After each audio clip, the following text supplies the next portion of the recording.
여기 미국의 한 고등학교 한 학생이 칠판 가득 숫자를 써내려가고 있습니다. 그것도 믿을 수 없는 엄청난 속도로 말이죠. 그 모습을 본 선생님과 학생들은 놀라움을 넘어 경탄에 빠졌는데요. 대체 이곳에 무슨 일이 생긴 것일까요? 안녕하세요. 저는 미국 동부에 있는 명문사립 고등학교에 다니는 소피아 윌슨입니다. 이곳은 단순히 공부만 잘하는 학생들이 모인 곳이 아니라 전국에서 가장 뛰어난 인재들이 모여 치열하게 경쟁하는 곳이에요. 저는 솔직히 특별한 천재는 아니지만 그래도 나름대로 노력하며 살아왔어요. 수학을 좋아하지만 솔직히 말하면 계산기 없이 문제를 푸는 건 이제 시대에 맞지 않는다는 생각이었죠. 요즘 세상에 누가 암산을 해요. 중요한 건 창의적인 문제 해결력이죠. 숫자를 빠르게 더하고 곱하는 능력은 기계가 훨씬 잘하니까요. 그러니 누군가 암산을 잘한다라고 하면 저는 속으로 이렇게 생각했어요. 아직도 그런 걸로 잘난 척하는 사람이 있나? 그런데 며칠 전부터 학교가 이상하게 술렁이기 시작했어요. 어디를 가든 학생들 입에서 새로운 전학생 얘기가 나오고 있었거든요. 이번에 한국에서 온다는 전학생 완전 천재라며? 진짜 한국에서? 아니 한국이 수학으로 유명한 나라였어.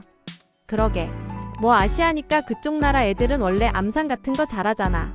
그냥 손 빠른 거지. 수학적 사고력은 다를걸. 근데 얘는 좀 다르대. 수학 올림피아드에서 메달을 몇 개나 땄다나 봐. 그런데 말이야 그 나라에서는 계산기 없이 문제를 푼다는데 설마 계산기 살 돈이 없어서 그런 건 아니겠지? 그 말을 듣고 저는 피식 웃었어요. 아무리 그래도 그건 좀 그렇잖아요. 2020년대에 계산기 없이 문제를 푼다는 건 솔직히 이해가 안 갔어요. 아무리 교육이 다르다고 해도 결국 중요한 건 논리적 사고지 숫자를 계산하는 능력이 아니잖아요. 그리고 한국이라고. 솔직히 말해서 한국에 대해 아는 게 별로 없었어요. 유명한 전자제품 회사들이 몇 개 있는 건 알지만 공부로 유명하다는 말은 들어본 적이 없었죠. 그러니 그 전학생이 아무리 대단하다고 해도 솔직히 기대되지 않았어요. 에이 그냥 좀 잘하는 정도겠지. 저는 그렇게 생각했어요. 그런데 그 전학생 김지우를 처음 본 순간부터 제 예상은 완전히 빗나가고 말았죠. 지우의 이름이 호명되자 교실은 순간 조용해졌어요. 모두가 문 쪽을 바라보았죠. 저는 솔직히 뭔가 특별한 사람이 들어올 줄 알았어요. TV에서 보던 천재들의 모습처럼 안경을 쓰고 똑똑해 보이는 분위기를 풍기면서 누가 봐도 공부만 해온 사람 같은 느낌 말이에요. 하지만 문을 열고 들어온 지우는 생각보다 너무 평범했어요. 아니 평범하다기보다는 전혀 천재처럼 보이지 않았어요. 깔끔한 교복 차림의 표정도 무덤덤했고 넘치는 분위기 같은 것도 없었어요. 그냥 조용하고 차분한 학생이었죠. 그의 모습을 본 순간 교실 여기저기에서 작은 속삭임이 들려왔어요. 뭐야 저 애가 그렇게 대단하다고? 생각보다 별거 없어 보이는데. 그러게. 그냥 평범한 유학생 같잖아. 전교 1등인 마이클은 코웃음을 치며 저한테 작게 속삭였어요. 이게 바로 한국에서 온 수학 천재야. 난 또 뭐 대단한 사람이 올 줄 알았네. 저도 모르게 피식 웃었어요. 그래 그럴 줄 알았어. 아무리 아시아 애들이 수학을 잘한다고 해도 결국 중요한 건 서구식 논리력이지. 지우는 담임 선생님의 안내를 따라 교탁 앞으로 나와 조용한 목소리로 인사했어요. 안녕하세요. 저는 김지우입니다. 한국에서 왔고 여러분과 함께 공부하게 되어 기쁩니다. 영어 발음이 생각보다 괜찮았어요. 하지만 여전히 교실 분위기는 차가웠어요. 전부 마음속으로 같은 생각을 하고 있었죠. 그래서 내가 얼마나 잘하는데? 그리고 바로 다음 수업 지우는 그 질문에 대한 답을 보여줬어요. 그리고 우리는 모두 말 그대로 충격을 받았습니다. 그날 첫 번째 수업은 수학 시간이었습니다. 저희 학교에서 수학은 단순한 과목이 아니라 자신을 증명하는 무대였습니다. 특히 오늘 같은 날은 더욱 중요했는데요. 왜냐하면 저희 학교에서 가장 어렵기로 유명한 톰슨 선생님이 직접 문제를 내는 날이었기 때문입니다. 톰슨 선생님은 학생들이 계산기에 의존하는 것을 싫어하여 항상 수업 시간에는 계산기 사용을 금지하셨습니다. 그렇기 때문에 대부분의 학생들은 문제를 풀 때 필사하거나 최대한 논리적으로 접근하려고 애쓰곤 했습니다. 수업이 시작되자마자 톰슨 선생님께서는 칠판에 문제를 적기 시작하셨습니다. 문제 자체는 대학 수준까지는 아니었지만 숫자의 조합이 상당히 복잡했습니다. 암산으로 풀기는 불가능해 보였고 필사하더라도 시간이 꽤 걸릴 난이도였습니다. 학생들은 주저없이 노트를 꺼내 들었습니다. 저 역시 문제를 보자마자 얼른 연습장을 펼쳤습니다. 숫자들이 머릿속에서 엉키는 느낌이 들었고 이걸 암산으로 푸는 것은 절대 불가능하겠다고 생각했습니다. 그런데 그때 뭔가 이상한 점을 깨달았습니다. 지우는 아무것도 적지 않고 있었습니다.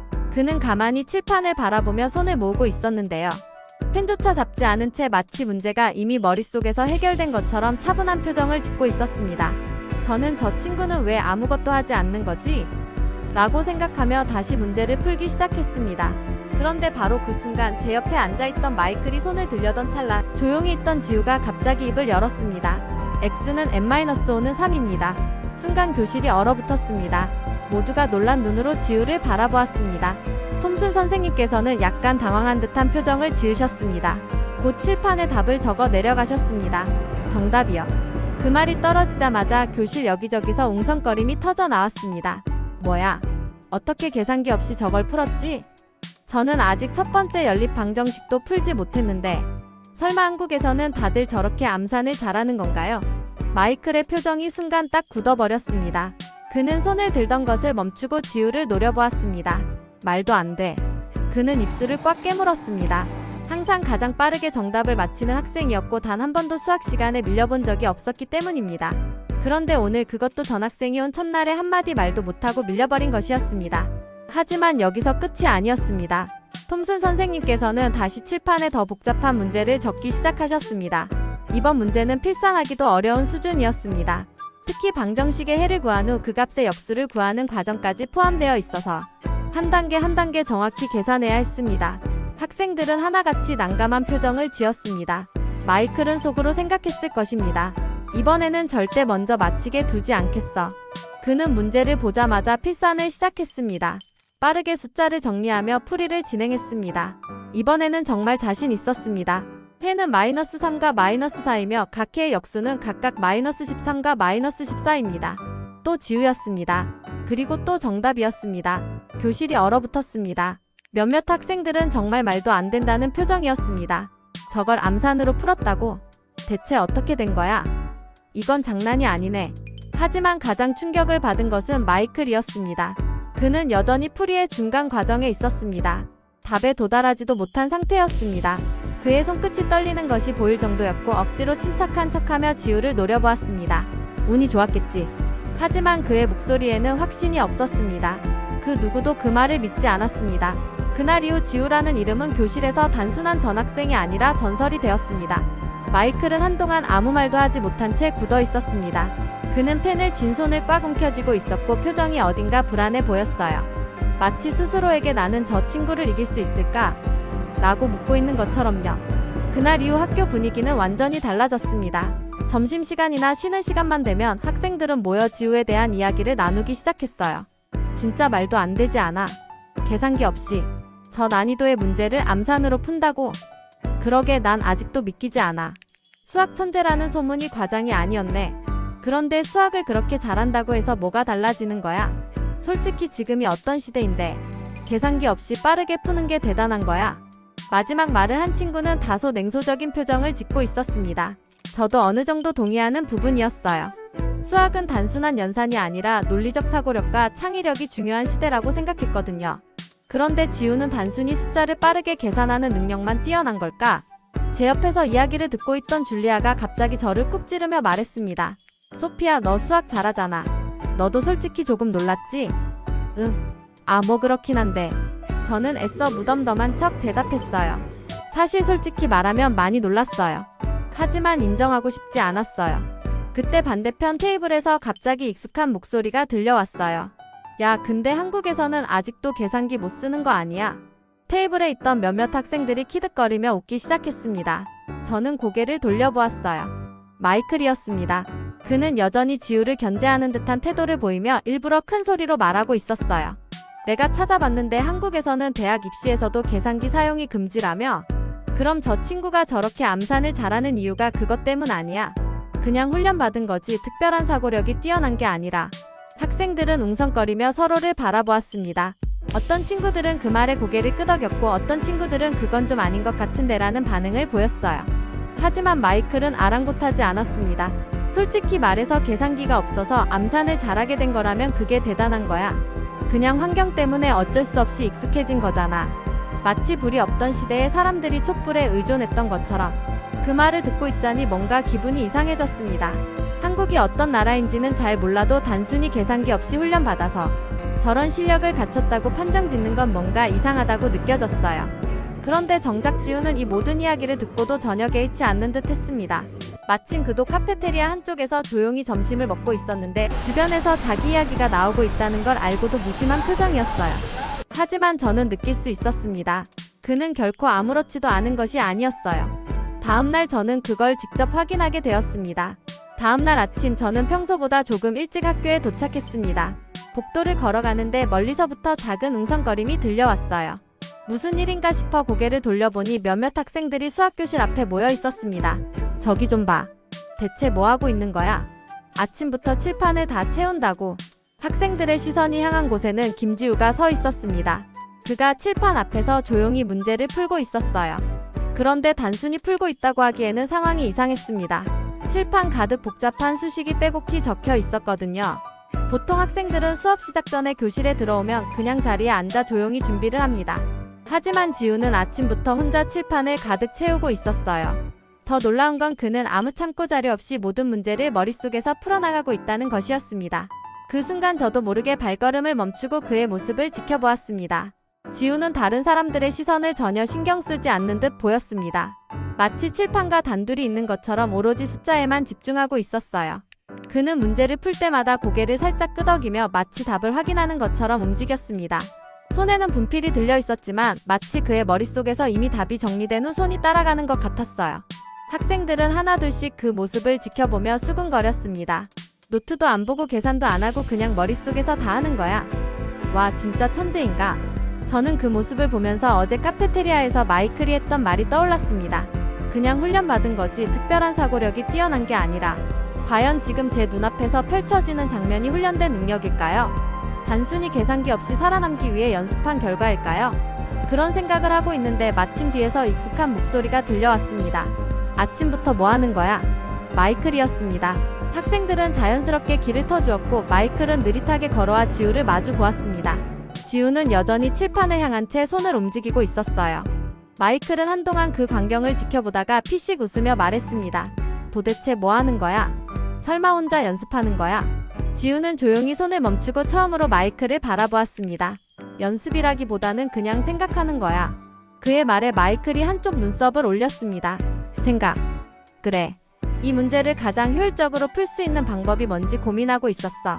그 말을 듣고 교실 안의 학생들은 다시 웅성거리기 시작했습니다. 저 역시 그 대답이 뜻밖이었는데요. 그는 단순히 답을 구하는 데 집중하는 게 아니라 가장 효율적인 방법을 찾고 있었던 거예요. 하지만 마이클은 여전히 비꼬는 듯한 표정이었습니다. 효율적인 방법. 암산으로 문제를 푸는 게 효율적이라고 생각해. 계산기를 쓰면 더 빠르고 정확한데 왜 굳이 저렇게 하는 거지? 지우는 그 말을 듣고도 전혀 흔들리지 않았습니다. 오히려 차분한 목소리로 답했어요. 그건 내가 계산기를 써야만 정확하고 빠르다고 생각하기 때문이겠지. 그 말에 마이클의 표정이 살짝 일그러졌고 교실이 조용해졌어요. 한국에서는 단순히 정답을 맞히는 것보다 어떻게 접근하는지가 더 중요해. 그리고 나는 문제를 보는 방식을 다르게 연습해왔어. 교실이 조용해졌습니다. 학생들은 서로를 바라보며 속삭였어요. 문제를 보는 방식이 다르다고? 대체 무슨 말이야? 그때 톰슨 선생님이 교실로 들어왔습니다. 다들 자리로 돌아가. 학생들은 흩어졌고 지우는 조용히 분필을 내려놓으며 자리로 돌아갔습니다. 하지만 그날 아침 많은 학생들의 머릿속에는 하나의 질문이 남았을 것입니다. 문제를 다르게 본다. 그게 무슨 의미일까?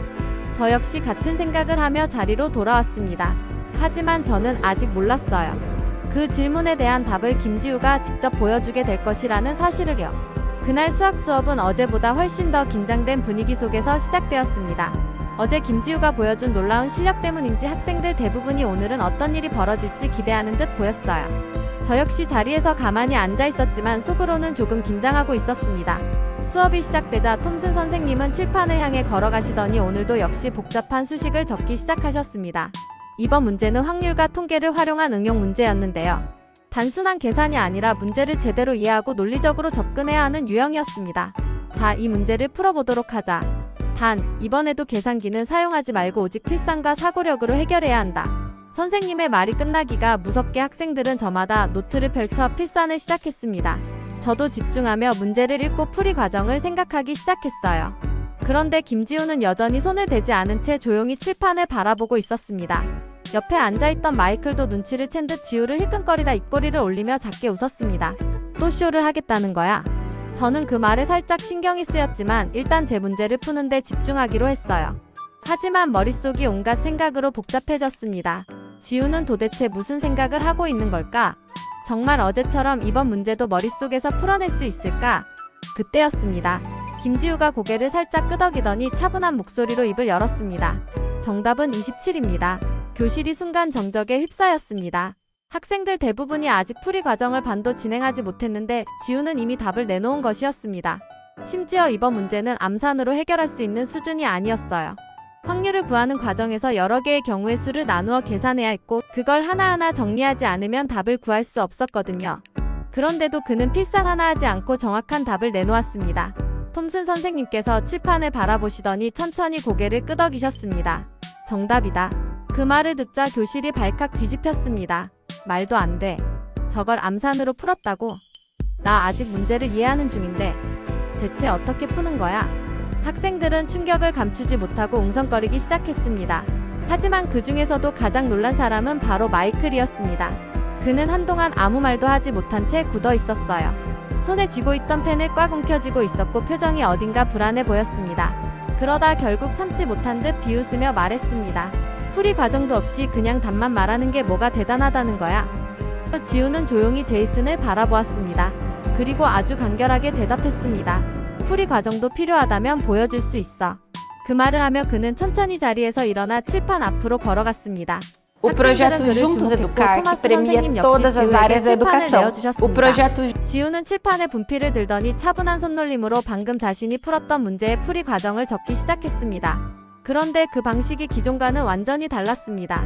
보통 확률 문제를 풀 때는 각각의 경우의 수를 하나하나 나누어 계산한 뒤 공통된 조건을 적용하며 답을 도출하는 과정이 필요합니다. 하지만 지우는 전혀 다른 접근법을 사용했습니다. 그는 문제의 구조를 한눈에 파악한 후 불필요한 계산 단계를 생략하고 패턴을 이용하여 단번에 결론을 내는 방식을 사용했던 것입니다. 그는 마치 오래된 공식을 증명하듯 자연스럽고도 간결한 풀이 과정을 보여주었습니다. 교실은 숨소리조차 들리지 않을 만큼 조용해졌습니다. 풀이를 모두 적은 뒤 지우는 마지막으로 칠판 아래쪽에 깔끔하게 27이라는 답을 적었습니다. 그리고 조용히 뒤돌아보며 말했습니다. 이렇게 풀면 훨씬 빠르고 효율적으로 답을 구할 수 있어. 토마스 선생님께서 깊이 고개를 끄덕이셨습니다. 대단하다. 기존 방식보다 훨씬 간결하고 논리적으로도 완벽한 풀이군. 학생들은 할 말을 잃은 듯 그저 지우가 적은 수식을 바라보았습니다. 그러다 한 명이 작게 중얼거렸습니다. 이건 그냥 암산이 아니라 완전히 새로운 방식이야. 그 말을 듣고 저도 깨달았습니다. 제이슨이 말했던 것처럼 단순히 암산을 잘하는 사람이 아니었어요. 김지우는 문제를 바라보는 방식 자체가 달랐습니다. 그는 문제를 푸는 것이 아니라 그 문제를 새롭게 해석하고 있었습니다. 그 순간 저는 문득 궁금해졌어요. 한국에서는 도대체 어떤 교육을 받으면 이런 방식으로 문제를 해결할 수 있는 걸까? 하지만 더 궁금했던 건 이걸 본 제이슨이 이제 어떻게 나올까 하는 것이었습니다. 제이슨은 한동안 아무 말도 하지 못한 채 칠판을 바라보고 있었습니다. 그는 눈앞에 적힌 풀이 과정을 천천히 훑어보았지만 뭐라 반박할 말이 떠오르지 않는 듯 했습니다. 학생들은 여전히 웅성거리며 지우의 풀이를 되새기고 있었어요. 저도 마찬가지였습니다. 솔직히 말해서 지우가 처음 답을 말했을 때까지만 해도 저는 단순히 암산을 빠르게 하는 능력이 뛰어난 학생이라고 생각했습니다. 하지만 지금 칠판에 적힌 풀이를 보고 나니 그것만이 아니라는 걸 확실히 깨닫게 되었어요. 지우는 그냥 빠르게 계산하는 사람이 아니었습니다. 기존 방식과는 전혀 다른 시각으로 문제를 분석하는 사람이었어요. 그리고 그 방법이 기존보다 훨씬 더 효율적이고 논리적이라는 사실이 무엇보다도 놀라운 점이었습니다. 그때였습니다. 제이슨이 조용히 웃음을 터뜨렸습니다. 그러나 그 웃음은 전혀 유쾌하지 않았어요. 오히려 속이 부글부글 끓고 있다는 듯한 표정이었습니다. 좋아, 인정할게. 내가 문제를 빠르게 푸는 건 확실히 대단하네. 그는 그렇게 말하며 지우를 쳐다보았습니다. 하지만 그 시선에는 여전히 날카로운 경쟁심이 서려 있었습니다. 하지만 이런 문제는 원래 여러 가지 방식으로 풀 수 있는 거잖아. 그리고 솔직히 말하면 이건 내가 한국에서 배운 방식일 뿐이잖아. 우리가 미국에서 배우는 방식과는 좀 다르다고 생각하는데. 그 말에 몇몇 학생들이 고개를 끄덕이며 동조하는 분위기를 보였습니다. 저도 가만히 듣고 있었어요. 분명 지우의 풀이가 훌륭한 것은 사실이지만 과연 그것이 모두에게 적합한 방식일까? 그러나 지우는 흔들리지 않았습니다. 그는 차분한 얼굴로 제이슨을 바라보며 입을 열었습니다. 맞아, 방식이 다를 수도 있지. 하지만 중요한 건 결과를 도출하는 과정이 얼마나 효율적인가 하는 거야. 그는 다시 칠판을 가리키며 말했습니다. 이 방식이 더 빠르고 불필요한 계산을 줄여준다는데 굳이 다른 방식만을 고집할 필요가 있을까? 나는 단순히 한국에서 배운 대로 풀었을 뿐이야. 그리고 이 방법이 더 합리적이라면 굳이 배척할 이유는 없지 않을까? 그 말을 듣자 교실이 다시 조용해졌습니다. 몇몇 학생들은 곰곰이 생각하는 표정을 지었고 저 역시도 그 말에 고개를 끄덕일 수밖에 없었어요. 하지만 제이슨은 여전히 만족하지 못한 듯 보였습니다. 좋아. 내 방식이 빠를 수도 있겠지. 하지만 결국 중요한 건 대회에서 이기느냐 아니냐. 그는 그렇게 말하곤 피식 웃으며 덧붙였습니다. 우리 학교에서 가장 중요한 이벤트가 뭔지는 알고 있겠지? 전국 수학 경진대회. 그리고 그 대회에서 대표로 뽑히는 사람이 곧 이 학교에서 진짜 1등이라는 뜻이야. 그 말에 교실이 다시 술렁이기 시작했습니다. 학생들은 저마다 기대에 찬 얼굴로 서로를 쳐다보았어요. 그래, 이제 곧 대표 선발전이지? 아, 이번에도 제이슨이 1등 하겠지? 근데 김지우가 나왔으니까 올해는 좀 다를 수도 있지 않을까? 저는 가만히 지우의 표정을 살폈습니다. 제이슨의 도발적인 말에도 그는 전혀 당황하지 않았어요. 오히려 조용히 미소를 지으며 제이슨을 바라보았습니다. 그래, 대회에서 확인해보면 되겠네. 그 순간 저는 깨달았습니다. 이건 단순한 실력 대결이 아니라는 것을요. 전교 1등 제이슨과 한국에서 온 수학 천재 김지우의 자존심을 건 진짜 승부가 시작되고 있었습니다. 전국 수학 경진대회 예선이 불과 며칠 앞으로 다가오면서 학교 분위기는 점점 더 뜨거워지고 있었습니다. 평소에도 치열한 경쟁이 벌어지던 곳이었지만 이번 대회는 유난히 더 많은 관심을 받고 있었어요. 왜냐하면 이번 대회에서 누가 대표로 선발될지 아무도 예측할 수 없었기 때문입니다. 작년까지만 해도 당연히 제이슨이 대표로 선발될 거라고 모두가 믿었어요. 그는 몇 년째 학교를 대표해 출전했고 전국대회에서도 좋은 성적을 거둬왔거든요. 하지만 올해는 달랐습니다. 김지우라는 새로운 변수가 등장하면서 학생들 사이에서도 의견이 갈리고 있었습니다. 그래도 제이슨이 이길걸. 지우가 아무리 암산을 잘해도 대회 문제는 복잡한 논리가 필요하니까. 아니야, 지우가 보여준 풀이 방식 봤잖아. 단순히 암산 잘하는 게 아니라 문제를 다르게 보는 능력이 있어. 솔직히 이번엔 정말 모르겠다. 이야기는 교실을 넘어 학교 전체로 퍼져나갔습니다. 점심시간이면 학생들이 모여 누가 이길지에 대해 토론하는 게 하나의 놀이처럼 되어버렸어요. 그리고 그 중심에는 늘 제이슨과 김지우가 있었습니다. 그 와중에도 지우는 평소처럼 조용했습니다. 그는 다른 학생들이 뭐라고 하든 신경 쓰지 않는 듯 보였어요. 점심시간이면 혼자 도서관에서 문제를 풀고 있었고 쉬는 시간에도 노트에 뭔가를 적으며 연구하듯 공부했습니다. 반면 제이슨은 그와 반대로 주변의 관심을 즐기는 듯 보였어요. 그는 일부러 친구들 앞에서 자신이 푼 어려운 문제를 자랑했고 종종 지우를 의식한 듯한 발언도 했습니다. 어느 날 쉬는 시간에 제이슨이 일부러 지우가 있는 자리로 다가왔습니다. 주변에 있던 학생들도 자연스럽게 둘을 둘러싸면서 긴장감이 감돌았습니다. 지우는 독서를 하다가 조용히 고개를 들었습니다. 너 요즘 대회 준비하느라 바쁘겠다. 제이슨은 팔짱을 끼고 여유로운 표정을 지으며 말을 이어갔습니다. 근데 있잖아, 한국에서 배운 방식이 여기서도 통할 거라고 생각해. 학생들은 웅성거렸습니다. 이건 질문이 아니었어요. 노골적인 도발이었습니다. 지우는 잠시 제이슨을 바라보았고 저는 그가 어떤 반응을 보일지 궁금했어요. 하지만 지우는 예상 외로 전혀 감정이 흔들리지 않은 표정으로 대답했습니다. 통할지 안 통할지는 직접 해보면 알겠지. 그 말에 학생들은 또 한 번 웅성거렸습니다.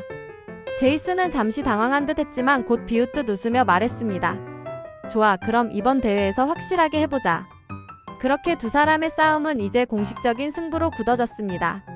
그리고 마침내 전국 수학 경진 대회 예선 날이 밝아왔습니다. 대회는 학교 강당에서 진행되었고 참가하는 학생들은 긴장된 표정으로 자리에 앉아 있었습니다. 저는 교실 친구들과 함께 관객석에서 그 모습을 지켜보고 있었어요. 대회가 시작되기 전부터 이미 분위기는 뜨겁게 달아올라 있었습니다. 시험지가 배포되자 학생들은 일제히 문제를 읽기 시작했습니다. 강당은 숨소리조차 들리지 않을 만큼 조용해졌고 오직 연필이 종이에 긋는 소리만이 가득 찼어요. 저는 자연스럽게 제이슨과 지우를 번갈아 바라보았습니다. 제이슨은 여느 때처럼 빠른 속도로 문제를 풀어나가고 있었어요. 그는 평소처럼 자신만만한 표정을 유지하고 있었습니다. 반면 지우는 처음에는 문제를 가만히 바라보고만 있었어요.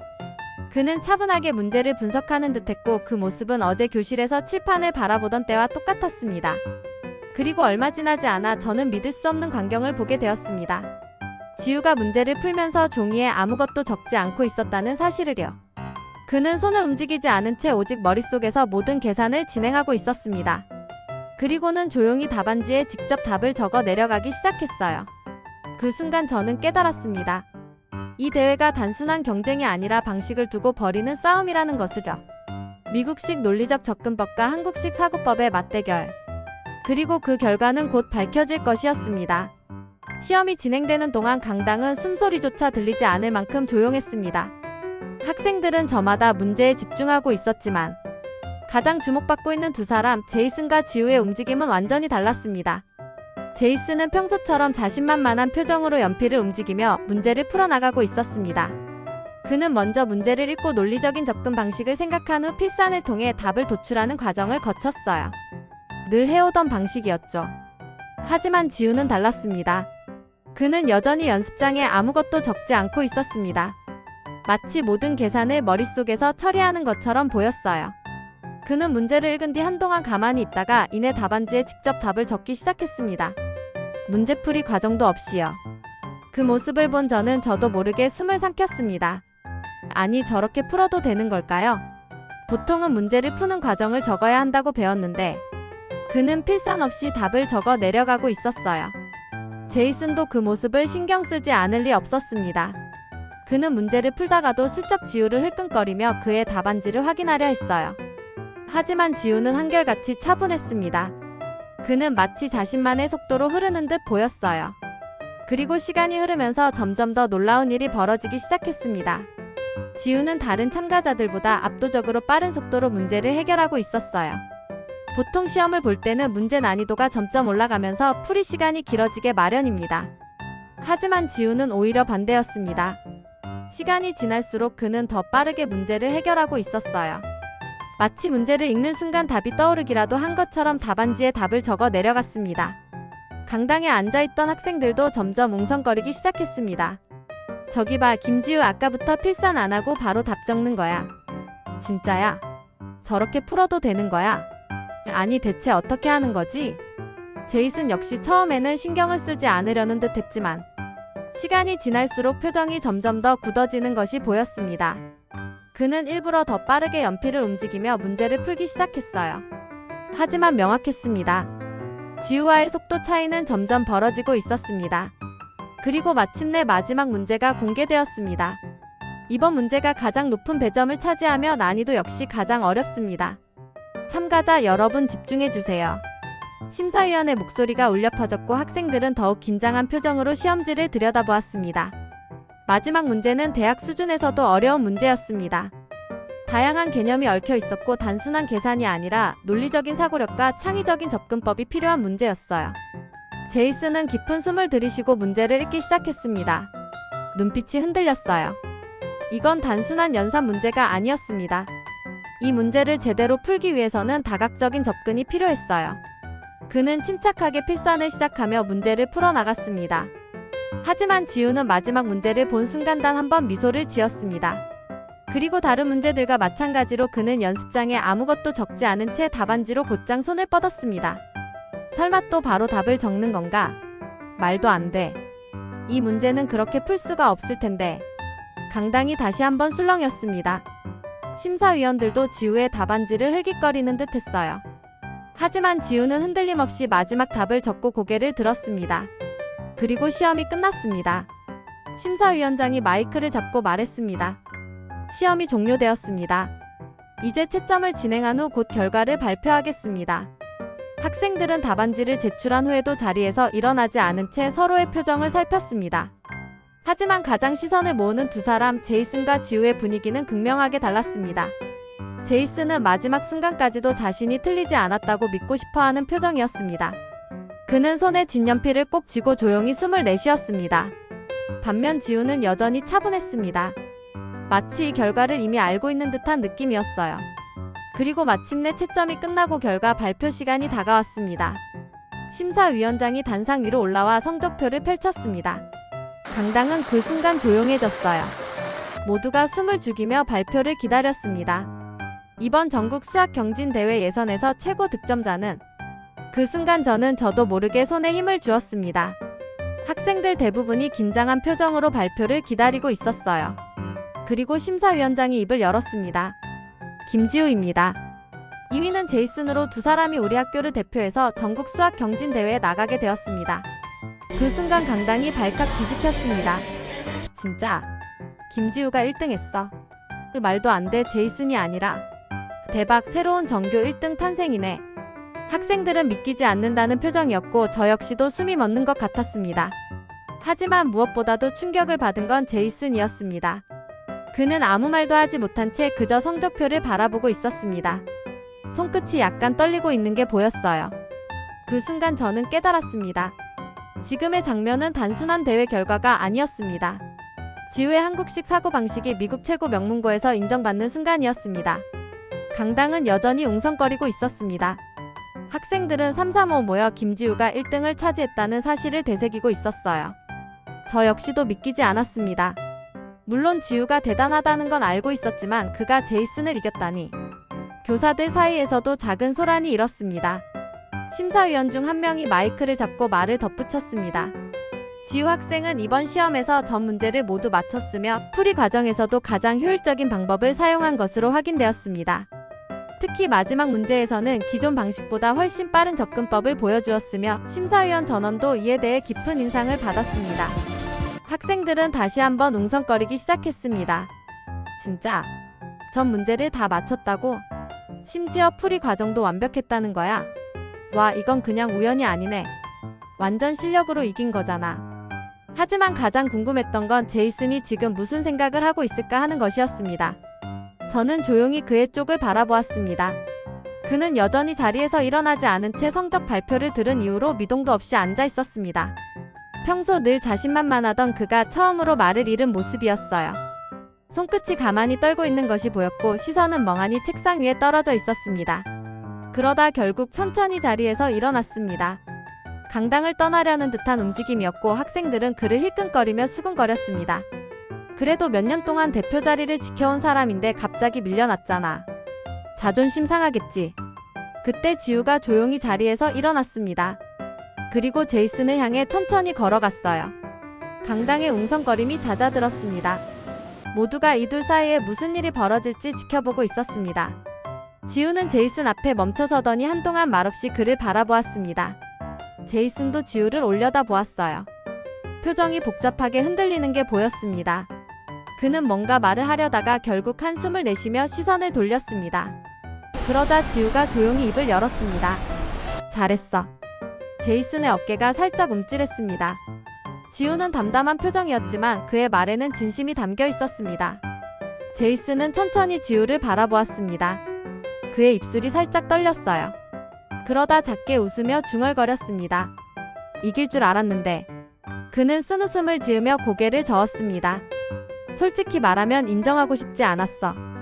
내가 처음부터 눈에 거슬렸고 너한테 지는 건 생각도 안 해봤거든. 그 말에 학생들은 긴장된 표정으로 이들의 대화를 지켜봤습니다. 제이슨은 잠시 말을 멈추고 자신의 손을 내려다보았습니다. 그러다 고개를 들고 지우를 똑바로 바라보며 말했습니다. 근데 너 진짜 대단한 거 인정할 수밖에 없네. 그 순간 강당 전체가 조용해졌습니다. 지우는 그 말을 듣고도 담담한 표정이었어요. 그러다 조용히 손을 내밀었습니다. 제이슨은 그 손을 한동안 바라보다가 결국 피식 웃으며 손을 맞잡았습니다. 그리고 학생들 사이에서 박수가 터져 나왔습니다. 와, 이 장면 대박인데. 제이슨이 저렇게까지 인정할 줄 몰랐어. 진짜 멋지다. 강당은 점점 더 뜨거운 환호로 가득 찼고 저는 그 모든 장면을 지켜보며 이 순간이 얼마나 특별한지 깨달았습니다. 이건 단순히 대회에서의 승패가 아니었어요. 이건 김지우가 그리고 한국식 사고방식이 공식적으로 인정받는 순간이었습니다. 그날 이후 미국 학교의 분위기는 완전히 달라졌습니다. 점심시간이면 학생들이 3-5명씩 모여 지우의 이야기로 떠들었고 심지어 수학에 관심이 없던 학생들까지도 그의 이름을 알게 되었어요. 진짜 대단하지 않아? 제이슨을 이긴 것도 놀라운데 풀이 방식까지 다 달랐잖아. 그러니까 심지어 마지막 문제는 거의 대학 수준이었는데 어떻게 저렇게 풀 수가 있지? 그러고 보니 한국에서는 원래 수학 교육이 엄청 빡세다는데 진짜 그런가 봐. 교실뿐만 아니라 복도에서도 심지어 체육 시간에 운동장을 가로질러 가면서도 학생들은 계속해서 김지우의 이름을 이야기하고 있었습니다. 하지만 정작 본인은 여전히 조용했습니다. 그는 예전과 다름없이 도서관에서 문제를 풀고 있었고 수업이 끝난 후에도 남아서 스스로 공부를 이어갔어요. 학생들이 그를 신기한 눈으로 바라보거나 말을 걸어도 지우는 그저 담담하게 미소를 지으며 대답할 뿐이었죠. 그런데도 변한 게 있긴 했습니다. 가장 큰 변화는 바로 제이슨이었습니다. 그는 더 이상 지우를 무시하거나 경계하지 않았어요. 오히려 수학 수업에서 지우가 문제를 풀면 조용히 지켜보았고 쉬는 시간에도 슬쩍 다가와 말을 걸곤 했습니다. 어느 날 점심시간 저는 우연히 제이슨과 지우가 함께 있는 걸 보았습니다. 제이슨은 지우 옆자리에 앉아 뭔가를 물어보고 있었어요. 야, 너 지난번에 풀었던 확률 문제 있잖아. 그거 다시 한번 설명해 줄 수 있어? 저는 순간 귀를 의심했어요. 제이슨이 지우에게 도움을 요청하고 있다니. 예전 같았으면 절대 있을 수 없는 일이었어요. 제이슨은 자존심이 강한 사람이었고 항상 스스로의 방식이 최고라고 생각했죠. 그런데 이제는 지우의 방식을 배우려고 하고 있었습니다. 지우는 별다른 표정 변화 없이 고개를 끄덕이며 문제를 설명하기 시작했습니다. 이 문제는 경우의 수를 줄이는 게 핵심이야. 그냥 확률 공식에 넣기 전에 먼저 불필요한 계산을 없애는 게 중요해. 제이슨은 진지하게 듣고 있었어요. 그는 몇 가지 질문을 하면서 지우의 풀이 방식을 이해하려고 노력했습니다. 그리고 마침내 그는 고개를 끄덕이며 말했습니다. 와, 너 진짜 대단하다. 난 아직도 내가 이 문제를 머릿속에서 풀어낸 게 믿기지 않아. 그러자 지우가 잠시 생각하더니 조용히 웃으며 대답했습니다. 나도 처음부터 이렇게 한 건 아니야. 연습했으니까 가능한 거지. 제이슨이 피식 웃으며 지우를 바라봤습니다. 그래도 넌 진짜 특별한 것 같아. 그 순간 저는 깨달았습니다. 제이슨은 단순히 지우에게 패배한 것이 아니라 그를 인정하게 된 것이라는 사실을요. 그날 이후로 제이슨과 지우는 어쩌면 친구라고 할 수 있는 관계가 되었습니다. 물론 완전히 친해진 것은 아니었지만 더 이상 적대적인 분위기는 아니었어요. 오히려 제이슨은 지우에게 자극을 받아 더욱 열심히 공부하기 시작했습니다. 그리고 그 영향은 다른 학생들에게도 퍼져나갔어요. 학생들은 지우가 푸는 문제를 궁금해했고 그의 풀이 방식을 배우고 싶어 했습니다. 심지어 해리스 선생님조차 수업 중간에 가끔 지우에게 의견을 물었어요. 김지우, 이 문제는 너라면 어떻게 접근하겠니? 그럴 때마다 지우는 침착하게 자신의 방법을 설명했고 학생들은 진지하게 그 설명을 들었습니다. 저는 그런 장면을 보면서 하나의 변화를 실감할 수 있었습니다. 한국에서 온 전학생 김지우가 이제는 우리 미국 학교를 대표하는 학생이 되었다는 것을요. 어느 날 점심시간에 저는 지우와 함께 도서관에 있었습니다. 그런데 뜻밖에도 제이슨이 우리를 찾아왔어요. 그는 어색한 듯 서 있다가 결국 지우 앞에 앉으며 말했습니다. 김지우. 지우는 고개를 들었어요. 제이슨은 한동안 머뭇거리더니 마침내 솔직한 표정으로 말을 꺼냈습니다. 이번에 전국대회 본선에 나가게 됐잖아. 솔직히 말하면 널 이기고 싶어. 그 말을 듣고 저는 순간 놀랐습니다. 대회에서 패배한 후 제이슨이 내색하지는 않았지만 마음속으로 무언가 정리하고 있었던 것 같았어요. 그런데 이제는 솔직하게 자신의 경쟁심을 표현하고 있었습니다. 지우는 한동안 제이슨을 바라보다가 천천히 미소를 지었습니다. 좋아. 그럼 본선에서 다시 만나자. 그 순간 저는 알 수 있었습니다. 이건 단순한 패배를 인정하는 것이 아니라 서로가 서로를 인정하고 더 높은 곳을 향해 나아가기 위한 시작이라는 것을요. 그리고 마침내 전국대회 본선이 다가왔습니다. 대회장에는 미국 전역에서 모인 수학 천재들이 자리하고 있었습니다. 학생들은 저마다 긴장된 얼굴로 문제를 기다리고 있었어요. 하지만 저는 곁에서 지우를 지켜보며 깨달았습니다. 그는 여전히 평소와 같은 차분한 모습이었어요. 시험지가 배포되자 모든 참가자가 동시에 문제를 읽기 시작했습니다. 저는 자연스럽게 지우와 제이슨을 번갈아 바라보았습니다. 제이슨은 눈빛을 반짝이며 문제를 분석하고 있었어요. 그는 손을 빠르게 움직이며 필산을 시작했습니다. 하지만 지우는 역시나 연습장에 아무것도 적지 않은 채 조용히 문제를 읽고 있었습니다. 그리고 몇 초 후 그는 바로 답안지에 답을 적기 시작했습니다. 그 모습을 보면서 저는 확신했습니다. 이번 대회에서도 지우가 반드시 새로운 역사를 만들어낼 것이라고 말이죠. 시험이 시작된 지 2시간이 지나면서 대회장은 점점 더 긴장감이 고조되고 있었습니다. 문제는 점점 더 어려워졌고 학생들은 최대한 집중하며 문제를 풀어나가고 있었어요. 제이슨은 손을 바쁘게 움직이며 문제를 해결하고 있었습니다. 그는 평소보다 훨씬 더 빠르게 필사하며 속도를 올리고 있었어요. 반면 지우는 여전히 연습장에 아무것도 적지 않은 채 문제를 읽고 곧바로 답안지에 답을 적어 내려가고 있었습니다. 그렇게 대회가 막바지로 접어들 무렵 갑자기 대회장 전체가 깜깜해졌습니다. 대회 시스템이 고장난 거야. 학생들은 당황하며 웅성거리기 시작했습니다. 컴퓨터 화면과 전자 타이머도 모두 꺼졌고 시험지를 보던 학생들은 불빛이 사라지자 어쩔 줄 몰라 했어요. 심사위원장도 마이크를 잡고 급히 안내했습니다. 여러분 당황하지 마세요. 시스템 오류로 인해 잠시 정전이 발생했습니다. 복구될 때까지 시험을 중단하겠습니다. 학생들은 답답한 표정으로 서로를 바라보았습니다. 시간이 멈춘 듯한 분위기 속에서 대부분의 참가자들은 무기력하게 앉아 있었습니다. 하지만 그 순간 단 한 사람만이 전혀 다른 반응을 보였습니다. 김지우는 이미 머릿속에서 문제를 풀고 있었습니다. 그는 눈을 가늘게 뜨고 어둠 속에서도 차분하게 계산을 진행하고 있었어요. 제이슨이 그의 움직임을 보고 깜짝 놀라며 중얼거렸습니다. 설마 벌써 계산하고 있는 거야? 그러자 지우는 조용히 미소를 지으며 말했습니다. 빛이 없어도 숫자는 보일 수 있어. 그 말에 학생들은 다시 웅성거리기 시작했습니다. 뭐? 지금 저 상태에서 문제를 푼다고? 말도 안 돼. 어떻게 암산만으로 이 복잡한 문제를 해결하지? 하지만 지우는 개의치 않았습니다. 그는 이미 머릿속에서 문제를 완벽하게 해석하고 있었어요. 그리고 정전이 해결되기도 전에 그는 답안지를 들고 조용히 손을 들었습니다. 저 답안 제출하겠습니다. 그 순간 대회장은 완전히 얼어붙었습니다. 심사위원들도 당황한 듯 서로를 바라보며 중얼거렸습니다. 아직 조명이 복구되지 않았는데 벌써 답을 제출한다고? 아니 어떻게? 계산 과정 없이 암산으로. 이건 우리가 본 어떤 방식과도 다르군요. 잠시 후 조명이 다시 들어오자 학생들은 하나둘 안도의 한숨을 내쉬었습니다. 하지만 그보다 더 충격적인 광경이 눈앞에 펼쳐져 있었습니다. 김지우의 답안이 완벽하게 정답이었다는 사실이었습니다. 심사위원장은 답안지를 다시 한번 확인하고 마침내 깊은 감탄을 내뱉었습니다. 정확합니다. 계산 과정 없이 머릿속에서 완벽한 풀이를 해냈군요. 그 말을 듣자 학생들은 다시 술렁이기 시작했습니다. 진짜 천재인가봐. 아니 이건 훈련으로 되는 수준이 아니야. 한국에서는 도대체 어떤 교육을 받길래 저렇게 풀 수 있는 거지? 그러나 결승전은 아직 끝나지 않았습니다. 마지막 문제가 남아 있었습니다. 이제 마지막 문제를 공개하겠습니다. 남은 시간은 30분입니다. 문제가 공개되자 참가자들은 한 번 더 긴장하며 시험지를 바라보았습니다. 이번 문제는 단순한 계산이 아니라 복잡한 논리적 사고와 창의적인 접근이 필요한 문제였습니다. 제이슨은 이를 악물며 문제를 분석하기 시작했습니다. 그는 기존의 방식대로 하나씩 단계를 거쳐가며 답을 찾아가고 있었어요.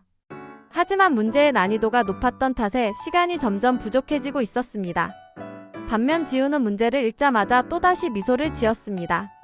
그는 답안지를 펼치고 곧바로 숫자를 적어 나갔어요. 그의 풀이 방식은 기존의 방식과는 완전히 달랐습니다. 보통 학생들은 복잡한 계산을 거쳐 문제를 해결해야 했지만 지우는 문제 속 패턴을 찾아 전혀 새로운 방식으로 문제를 단순화시켰어요. 심사위원들은 그의 답안지를 지켜보며 경악했습니다. 이 방식은 기존 풀이법보다 50% 이상 효율적인데 이게 가능하다고? 이건 완전히 새로운 접근법이야. 이런 방식은 한 번도 본 적이 없어. 그렇게 시험 종료 10분을 남기고 김지우는 마지막 답을 제출했습니다. 그리고 마침내 대회가 종료되었습니다.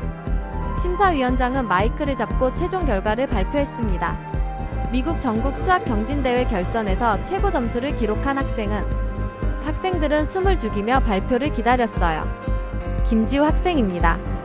그 순간 대회장 전체가 환호성과 박수 소리로 가득 찼습니다. 와, 진짜 이겼어. 역시 한국식 사고법이 대단한 거였어. 이제 아무도 한국 수학을 무시 못하겠네. 학생들은 자리에서 일어나 지우를 향해 박수를 보냈고 심사위원들도 자리에서 일어나 그의 성과를 축하했습니다.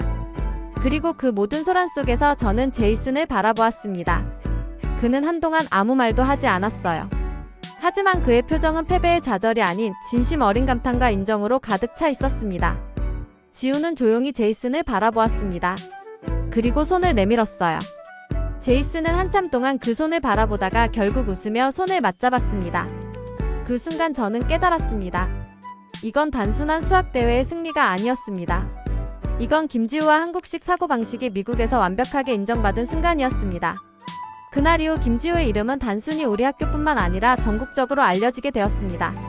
신문과 뉴스에서는 그의 천재적인 풀이 방식을 다루었고 교육 전문가들조차 그의 접근법을 연구하기 시작했습니다. 그리고 무엇보다도 미국 학생들은 이제 더 이상 한국의 교육 방식을 무시하지 않았습니다. 그들은 이제 한국의 교육을 그리고 김지우를 진심으로 존경하고 있었습니다. 저는 그 모든 변화를 지켜보면서 확신할 수 있었습니다.